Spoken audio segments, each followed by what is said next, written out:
નમસ્કાર દર્શક મિત્રો, મિરર ઓફ ધ વર્લ્ડ ન્યૂઝમાં આપ સૌનું હાર્દિક સ્વાગત છે।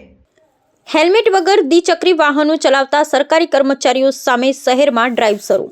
કલેક્ટર કચેરી, નર્મદા ભુવન, કુબેર ભુવન સહિતના સરકારી તમામ કચેરીઓ નજીક હેલ્મેટ સેફટી ડ્રાઈવ યોજવામાં આવી। હેલ્મેટના કાયદાને અસરકારક અમલ કરાવી અકસ્માતમાં ઘટાડો થાય તે માટેની ઝુંબેશના ભાગરૂપે રાજ્ય પોલીસ વડા દ્વારા તમામ સરકારી કચેરીઓ નજીક પોલીસને હેલ્મેટ પહેર્યા વિના દ્વિચક્રી વાહનો ચલાવતા સરકારી કર્મચારી સામે એક્શન લેવાની સૂચના મુજબ શહેરમાં ડ્રાઈવ શરૂ કરવામાં આવી છે।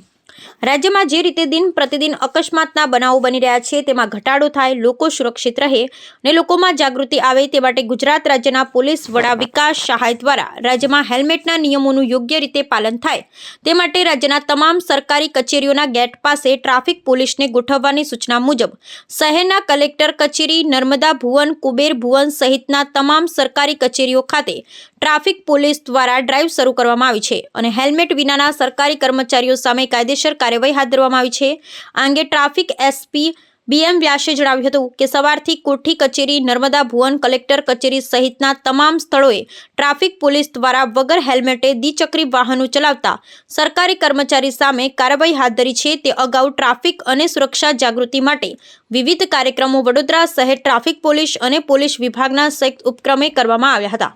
આખા મહિના દરમિયાન આ કાર્યક્રમ યોજવામાં આવ્યો હતો। ગઈકાલે જે ડીજીપી સાહેબનો પત્ર આવ્યો તે આધારે કલેક્ટર કચેરી, પોલીસ ભવન, નર્મદા ભવન, કુબેર ભવન તમામ જે સરકારી કચેરીઓ છે ત્યાં હેલ્મેટની ડ્રાઈવ રાખવામાં આવી છે।